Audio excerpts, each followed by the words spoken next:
This week on FRCmedia News, Governor Healy talks with local businesses during her visit to Fall River. The city investigates the release of untreated sewage into Mount Hope Bay, and the United Way celebrates reaching its 2023 fundraising goal. All this and more coming up.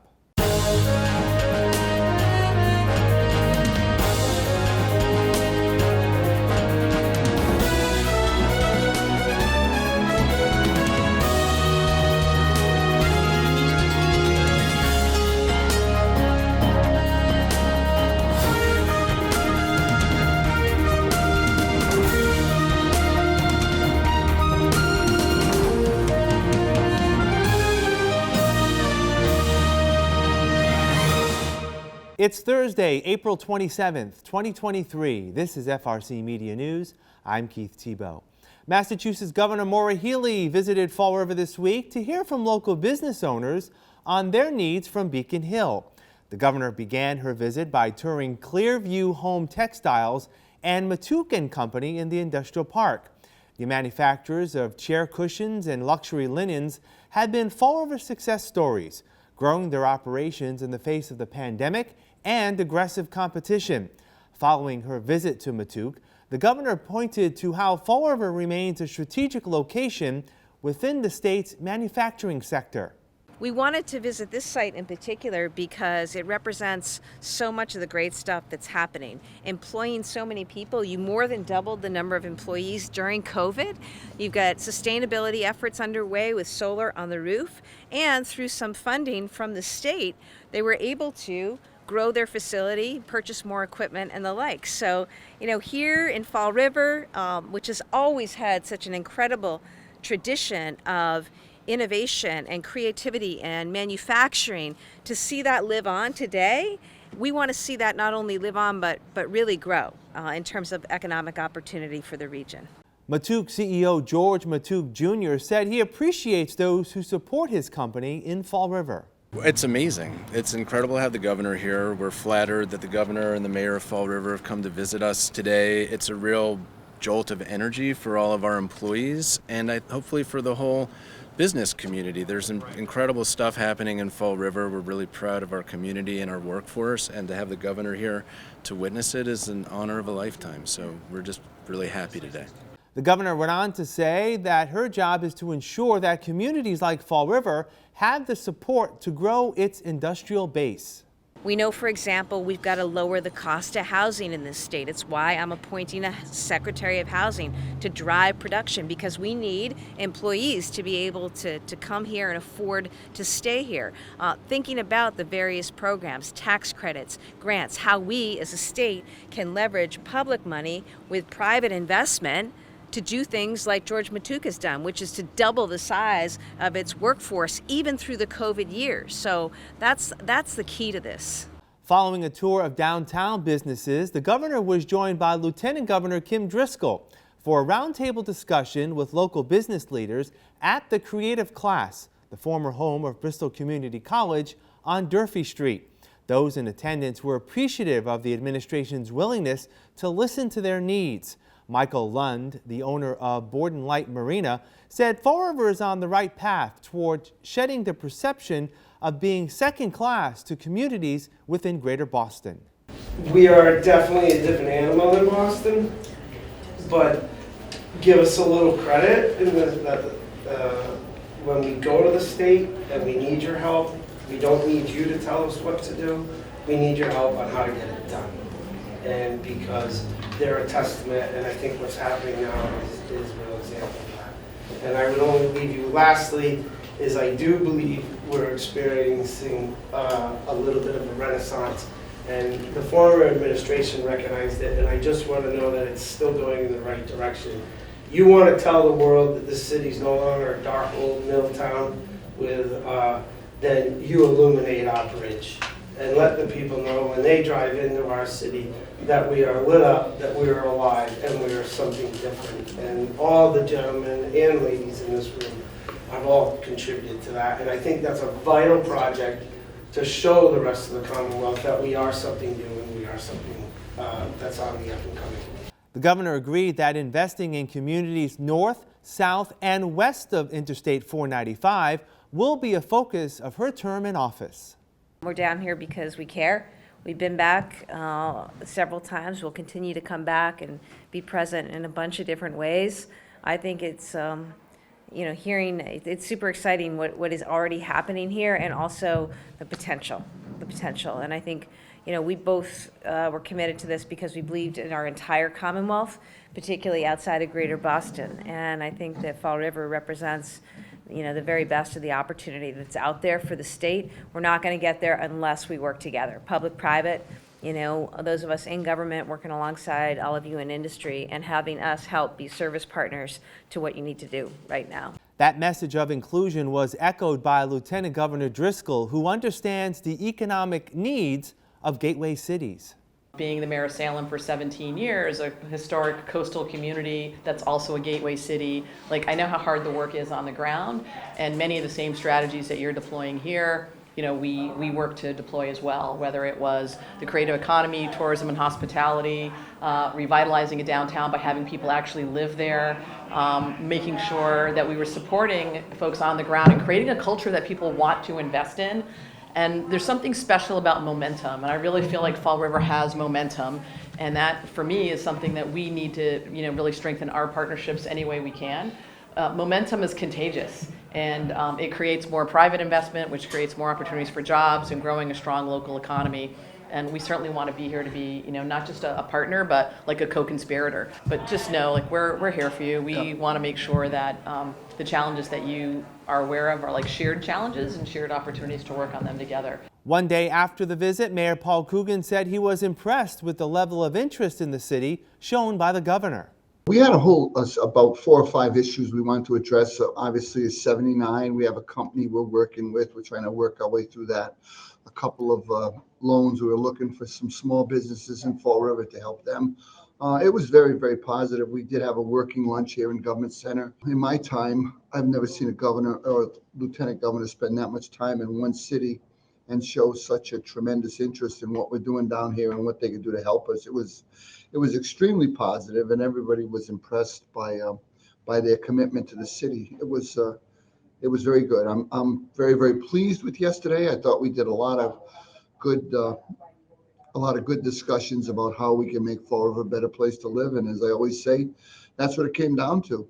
And their interest both in the companies in the industrial park and in downtown and hearing from the business owners was genuine, and it was from the heart. And that's what we look for, people that want to partner with us to help the city. During Sunday morning's heavy rainstorm, a circuit breaker failure at the Fall River wastewater treatment facility on Bay Street caused an estimated 10 million gallons of partially treated and untreated sewage and stormwater to discharge into Mount Hope Bay. At about 1 o'clock or so, 1:30 or so, the breaker actually tripped out. About 2 o'clock, the CSO event started to occur. From that time frame, the breaker is a very large, specific breaker. It takes specially trained people to be able to reset that, an electrician. So we had to get an electrician in. Our staff electrician eventually came in and was able to reset that breaker early in the morning. About 7:30 or so is when our plant went back to full normal operation. Mr. Ferland says all environmental regulatory authorities in Massachusetts and Rhode Island were promptly alerted of the discharge, and they took action in regard to fishing in the affected areas.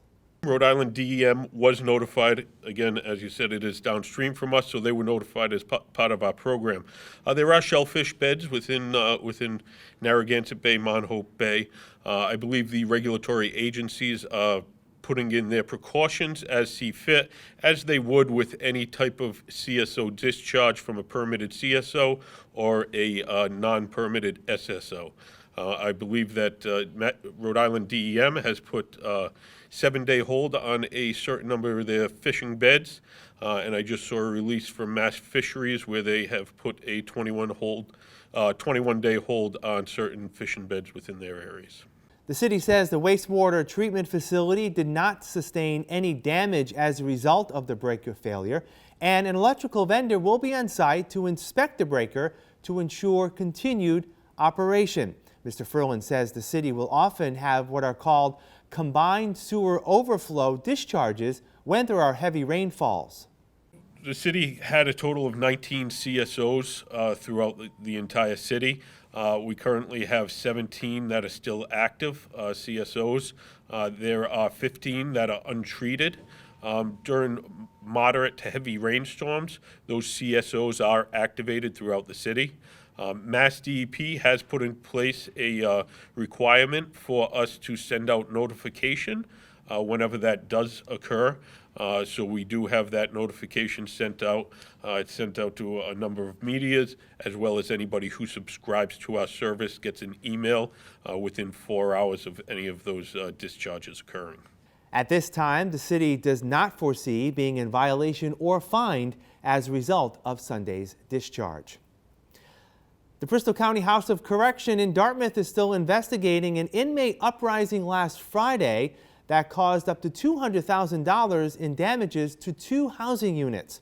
Sheriff Paul Heroux said a small group of inmates were not happy with being moved to allow for changes to make the units more safe and secure. Those are the 2 reasons that we were shuffling inmates around. We wanted to put toilets in cells, locks on doors, new suicide-resistant beds, put the new admits into places, so that some inmates got in their head they wanted to stay right where they were, and it doesn't work like that. These are people who are awaiting trial, and they were also people who were, really, they were tough inmates. These were not people who would be in there for like pre-release or anything. We had some people in GB who were awaiting trial for multiple murder charges, a lot of recidivists. It was a tough group to begin with.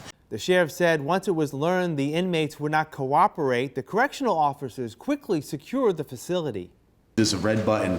The COs hit the button, backed themselves out, and locked themselves in. And what that button did was it deactivated the whole control panel. Had the COs not acted quickly and deactivated the control panel, 75 inmates from GB could have gone out into the courtyard, which is the aerial footage you saw from the helicopters. They could have gotten out there, and they could have also gotten on the roof. And so if the inmates hadn't been all contained, and then we got our large response of over 100 security officers from other parts of the state, if it was just our staff dealing with that when it first was going down at 9 o'clock, people would have gotten hurt.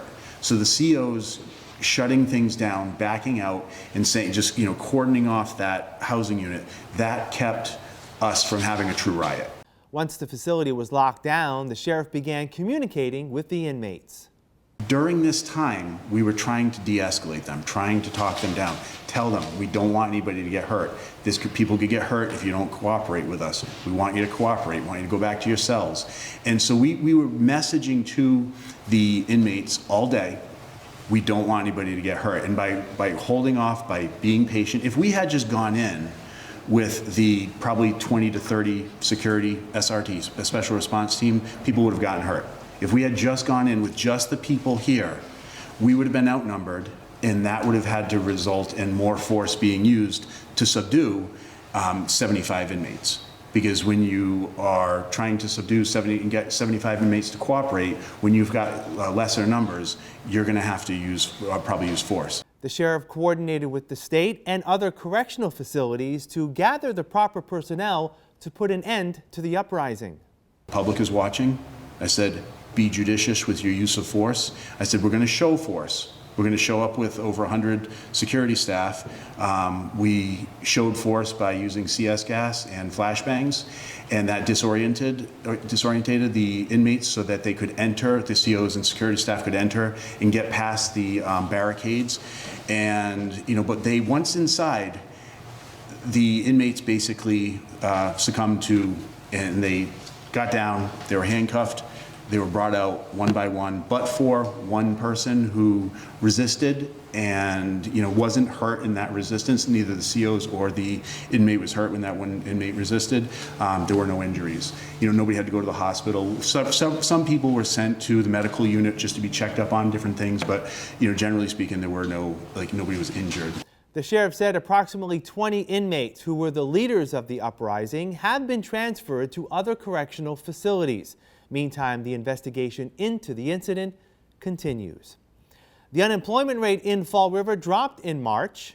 The city's jobless rate sits at 7.5%, down 0.8 of a point from February's rate of 8.3%. The rate for March of last year was 7.7%. Most communities surrounding Fall River also saw a decrease in those seeking employment, as did other gateway cities. The state's unemployment rate in March was 3.5%. We'll have more FRC Media News right after this. Here are some job descriptions on latest hot jobs list from the Mass Hire Fall River Career Center. Medical Billing Clerk, New England Surgical Incorporated, located at 17 Stafford Road, is looking for a full-time, experienced medical billing clerk to provide financial, administrative, and clerical services. Job number 188-56697. Contained Shop Welder, Republic Services, located at 1080 Airport Road, is seeking a full-time contained shop welder responsible for repairs, painting, and performing maintenance to containers and roll-off boxes. Job number 188-57881. Family Partner, Fall River Old Colony YMCA, located at 45 Rock Street, is looking for a part-time family partner responsible for working with families experiencing mental health needs that impact their home and relationships. Job number 188-56510. Data Entry Clerk, Blount Fine Foods, located at 630 Current Road, is looking for a full-time data entry clerk. For more information, call 774-888-1300. People Incorporated, located at 4 South Main Street, has an immediate need for the following full and part-time positions. Healthy Families Family Support Worker, job number 188-58790. Speech Language Pathologist, job number 188-58808. For more information about these and other positions, visit Mass Hire JobQuest at jobquest.dcs.eol.mass.gov or call the Mass Hire Fall River Career Center at 508-730-5000. Welcome back. With a little over 2 months left in its annual fundraising campaign, the United Way of Greater Fall River has already reached its goal for the year. Executive Director Kim Smith says the $1.2 million goal will be exceeded by approximately $80,000. She says the Greater Fall River community continues to be extremely generous. The fact that we met our goal ahead of time this year speaks to the generosity and really the passion of the people that live, work, and play here. I think, you know, when times get tough, people realize that they need to dig a little deeper to help their fellow neighbor, you know, their friend, their family member, even strangers. And so we continue to see the true spirit of generosity in the Greater Fall River community, despite the fact that the economy's been tough on all of us. And our donors really are still made up of, yes, corporate donations, businesses, foundations, and grants, but half of what we raise each year comes from individuals, just like you and I, people that, as I said, live, work, and play in the area and are looking to, to give what they can. The beauty of payroll deduction, it's pretty painless. You give a little bit every week, and at the end of the year, you say, wow, it all adds up, and it really creates a huge impact. And so, of that $2 million that we raise, about half comes from the generosity of individuals right here in the Greater Fall River area. Ms. Smith says the money raised will be distributed across 5 spending categories. So with those 5 streams, we are looking to infuse over $1 million back into the Greater Fall River community by the end of this campaign cycle. Primarily, those are impact grants. We awarded 19 different programs this year, a total of about $154,000 in impact grants for new and innovative programs, for existing programs that are making an impact. Some are summer driven, some are all year long, out of school enrichment, some are in the realm of health and education, etc. That's the first stream. We're coming up on our allocation stream, so those funds are slightly larger grants, and they are awarded to 16 programs within the community, once again in the realms of health, education, and financial stability. And we will be awarding about roughly $700,000 in that stream, so it is a larger bucket. Money will also be set aside for disaster relief, combating food insecurity, and special initiatives. We will wrap up this edition of FRC Media News right after this.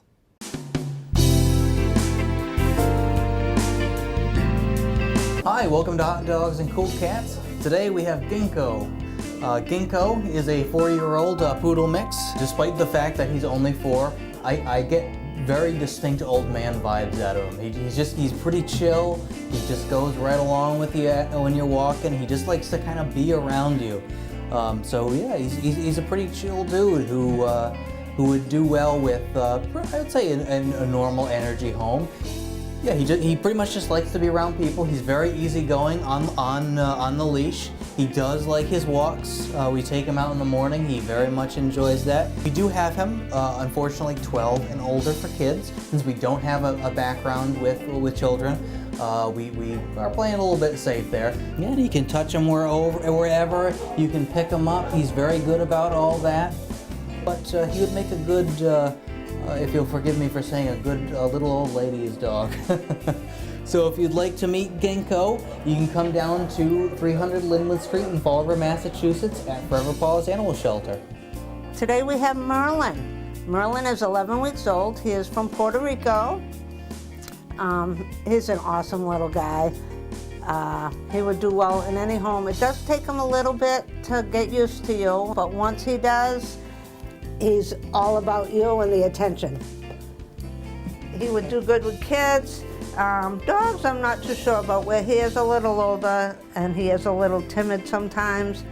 I'd say if you had a dog, if he was low-key, laid-back kind of dog, he'd probably be fine. Once he gets to know you, he comes around and he's really a good cat. He would love to find his forever home, wouldn't you, bud? If you'd like to meet Merlin, come on down to Forever Paws Animal Shelter, 300 Linwood Street. Merlin would love to meet you. That's all for this edition of FRC Media News. Please check out our website at frmedia.org for all the latest news and local community information. FRC Media News airs Thursdays at 6 p.m. and Fridays at 5:30 p.m. For all of us here at FRC Media News, I'm Keith Tebow. We leave you this week with a look back at the Earth Day activities held at Kennedy Park, courtesy of our colleagues at Fall River Government Television. Thanks for watching. We'll see you next Thursday.